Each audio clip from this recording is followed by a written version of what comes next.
It's a warm summer afternoon. You're in New Brunswick's capital, exploring the sights and sounds of this beautiful maritime city. You relax with locals over a craft beer on a lively patio. Then spend time diving into the rich history on display throughout the city. And as you take it all in, you realize this urban center comes with a delightful side of nature. Built along both sides of the meandering St. John River, Fredericton has a special connection to the water. The Green is a long park hugging the banks of the river, and it provides fresh air and a great place to cool off on hot days. You spend the day visiting the University of New Brunswick as you plan to attend the school in the fall, so you're taking the time to get to know the city well, and you rent a bike to make it easier. You decide to head to the river, which you've heard so much about, and on your way down you take a small detour to ride along Waterloo Row to admire the historic homes. The wind is blowing through your hair as you admire the Queen Anne Revival homes the area has become known for. A 3-story home with a red roof on a large plot catches your eye, and you stop to admire it and to take a break for a sip of water. From the street, you hear a piano playing from inside the historic home. Then, you see a door on the second-floor balcony open, and a woman steps out. There's an odd, vacant look in her face. You're about to wave at her when you lock eyes, and a chill goes down your spine, because it's like she's looking right through you. Suddenly, you feel a gust of wind, and you blink against it, and when your eyes return to the balcony, the woman is gone. With a sense of unease, you get back on your bike and make a note to ask about this house, because you can't escape the feeling like you've seen a ghost. I'm Nadine Bailey, and this is Haunted Canada. Join me as we explore one of the most haunted homes in Fredericton. This is the Boyce House. Today's story doesn't begin in Canada, but in England. Norfolk, to be exact, which is most famous for the man-made Broads. 125 miles of navigable, lock-free waterways set in the beautiful countryside. Walter William Boyce was born on January 21st, 1872, to 32-year-old William Henry Boyce and 35-year-old Suzanne Allflat in King's Lynn, one of the many charming and picturesque towns and villages the area is known for. At 16 years old, Walter was seeking new opportunities. He heard Canada had the type of adventure he sought, and in 1886, he left his parents to set sail across the ocean with his 9-year-old brother, Thomas. The two ended up settling just on the outskirts of Fredericton, in an area called Salamanca. Named after the region in Spain where British forces under the Earl of Wellington, the future Duke of Wellington, defeated Napoleon's army and forced a retreat. The 36th Regiment of the British Army was stationed in Fredericton and named the area after the July 1812 victory. The two young Boyce brothers received a land grant. They had farming experience and decided to gamble on themselves by establishing a turnip farm. If you are from Western Canada, you might know a turnip as a rutabaga. It's a root vegetable that can be white or creamy yellow with a slightly spicy flavor that becomes sweet, mild, and slightly nutty when cooked in soups, stews, or roasted dishes. Over the next several years, the two brothers worked very hard to grow their turnip farm. Fortune favored their boldness, and they became very successful. While at a neighbor's farm, Walter met a farmer's daughter named Mary Harding Leonard, who everyone called Mae. It was love at first sight. After a few years of courtship, Walter, aged 23, married 27-year-old Mae on Thursday, December 13, 1894, in Salamanca.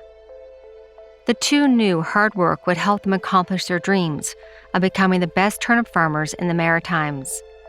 Together, they ran a farm in Lincoln and specialized in turnips, but soon, Walter's keen business sense helped him realize that shipping his merchandise to Montreal and Boston markets would make him more money than selling them locally. He invested in shipping his produce and soon became very wealthy.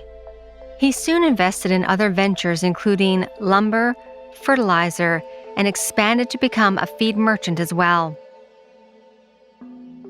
With his new fortune, Walter and Mae decided to build what they hoped would be their dream home in downtown Fredericton, and the couple took their place among the affluent and wealthy members of society. Like most successful businessmen, Walter Boyce was soon elected to be an alderman, otherwise known as a city councillor. He was popular and well-liked in the community. Soon, he was encouraged to fuel political aspirations to provincial and eventually federal offices. However, tragedy would derail those dreams. In October of 1910, a fire broke out at the Boyces' opulent house. Mae was at home and watched as the inferno quickly spread to engulf the wooden structure. As the flames consumed everything in its path, Mae barely escaped with her life. The traumatic event caused Mae to become more introverted and reclusive. Out of concern for his wife, Walter abandoned all political aspirations to stay at home to support her. After the fire, the couple moved back to the safety and familiarity of the place where they first met, Salamanca. The couple bought land at 467 Waterloo Row. And in a move that was extremely unconventional for the time, the land sales paper was not signed by Walter, but by Mae Boyce. Construction of the home was completed in 1913 in the Queen Anne style that had gained popularity in the early 1900s. It is characterized by several distinctive features, including its asymmetrical and irregular shapes caused by varied roof lines, towers, and gables, as evident in its prominent tower and multiple roof pitches. The mansion incorporated wooden shingles and clapboards and large rectangular windows, adorned with a second-story pillared balcony similar to the broad veranda below. The home was painted in a somber gray and had an eye-catching red roof punctuated by a conical tower with windows to allow plenty of sunlight to flow inside. This would become the Boyce House, a true testament to the couple's wealth and a place where they could retreat and find peace.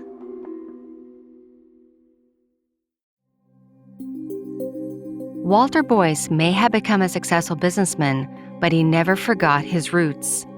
He knew that had it not been for the Turner firm he began with his brother, none of what he had achieved would have been possible. Fredericton had a deep need for a farmer's market, somewhere where a young Walter would have loved to have sold his turnips. In fact, since 1785, residents had petitioned the governor to create a town site, a prerequisite for holding a market. Sadly, as the years went on, the project never moved forward. Not until Walter Boyce passed away on April 16, 1950, in Fredericton, York, New Brunswick, at the age of 78. A bequest of $40,000 from his estate got the project off the ground. He left York County the equivalent of $1 million today to be used for the construction of the market. Initially, York County tried to return the money, but Mae Boyce wouldn't accept it. The market building was constructed in 1951 with funds left by Walter, and the York County Council paid the rest of the construction costs. What initially started out as a small market has been in operation for over 70 years, and today boasts over 200 vendors offering unique crafts and culinary delights. The Boyce Farmers Market is located in the heart of downtown at 665 George Street, and it is where every Saturday morning you can find the finest and freshest locally grown produce such as potatoes, lettuce, rhubarb, and corn, as well as homemade jams. It is one of Canada's top 10 community markets and the top thing to do in Fredericton, according to TripAdvisor. On a personal note, I have been in this market many times over the years, and it is one of my favorites. The freshly squeezed orange juice and homemade jams and pickles are delicious. But what makes it so special are the people. They are always welcoming to both first-time visitors and the weekly regulars. Walter Boyce passed away in 1950, and his wife died shortly after.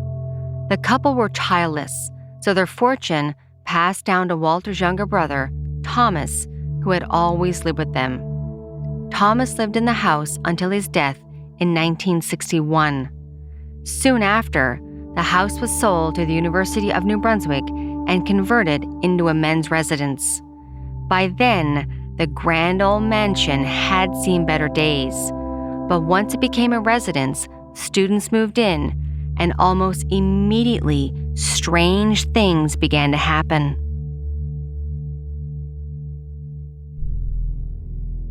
In the book of New Brunswick folklore titled Will-o'-the-Wisp, author Carol Spray tells the tale of the dawn of the residence being woken up by a piano playing.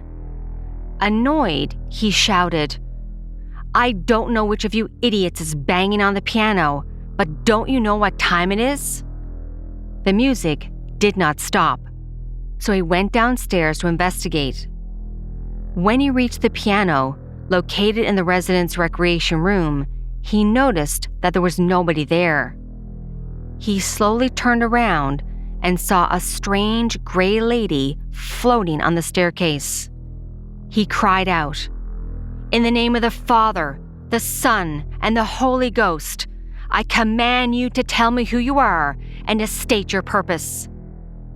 His religious training in the Anglican Church compelled him to stand his ground, even though he was frightened by the creature he said was not made of flesh and bone.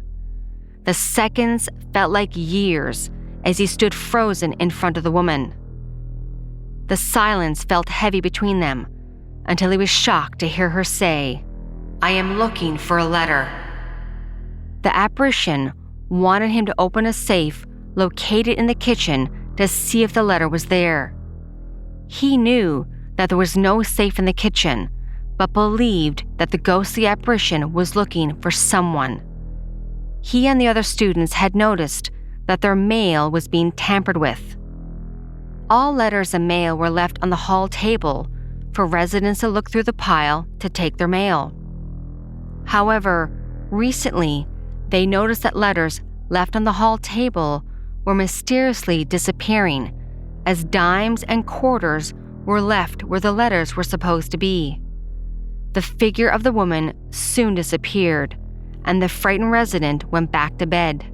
The next day, he called a house meeting. Much to his surprise, the other students each admitted that they'd all encountered the woman before. One had even seen her in the kitchen rummaging through their mail. He described her as white and strong and formed a definite human shape, but it was like a mass of energy, like the energy that comes across on a television set. The students decided to search the kitchen for the safe. They tapped on the walls, listening for a hollow spot. Sure enough, they found one, tearing off the newly installed wood paneling covering it. Like the ghost had said, behind it was a safe. However, it turned out that the safe was empty.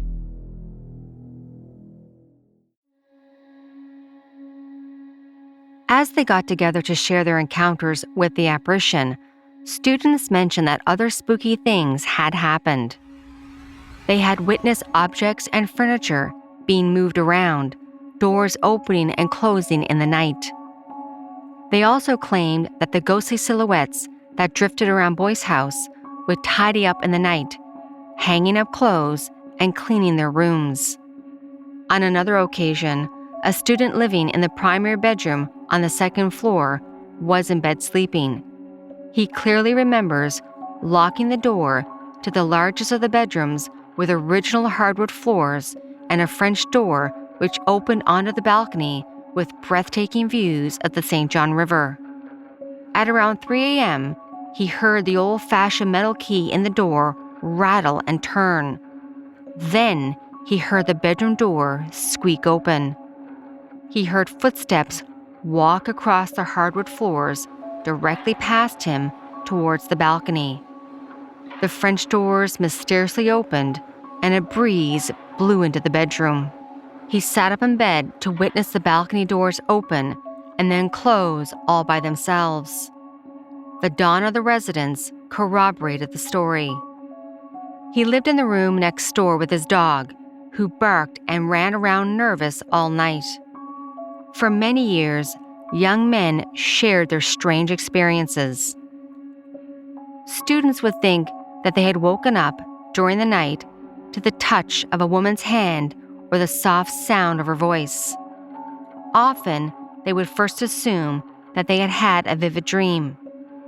Soon, though, the young men would see the lady, sometimes walking in the halls, but often leaning over their beds.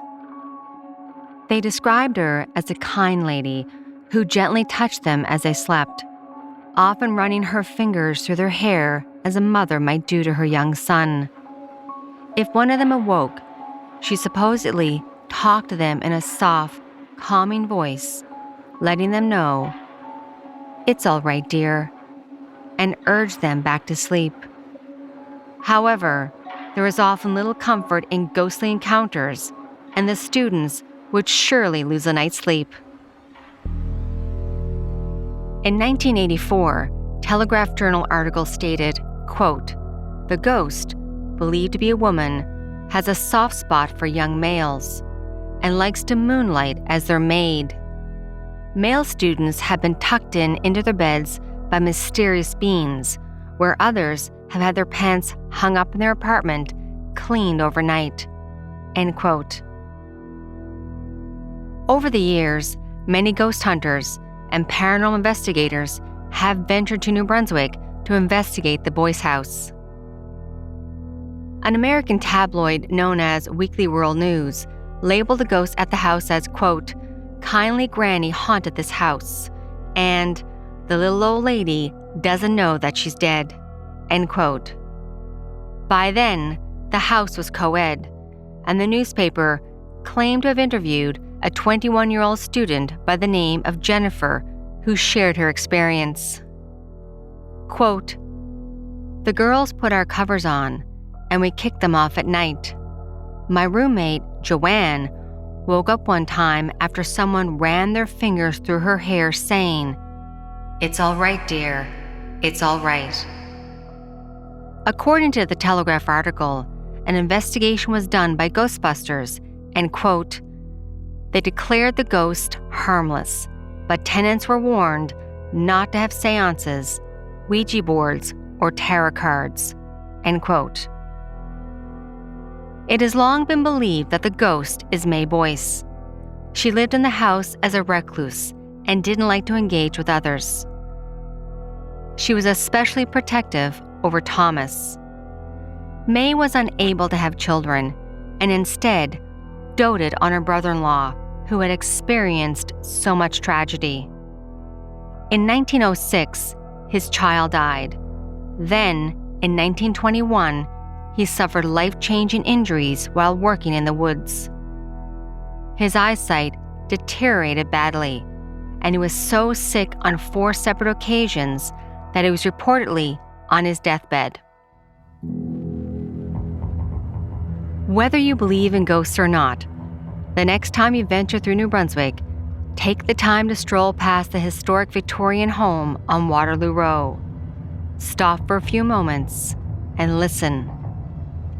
If you're lucky enough, you might hear the piano playing.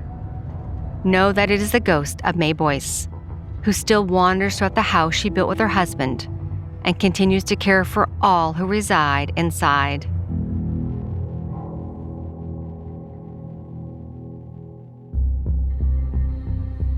Thank you for joining me as we explored the Boyce House in Fredericton, New Brunswick. Haunted Canada is sponsored by the Edmonton Ghost Tours. I will link it in the show notes.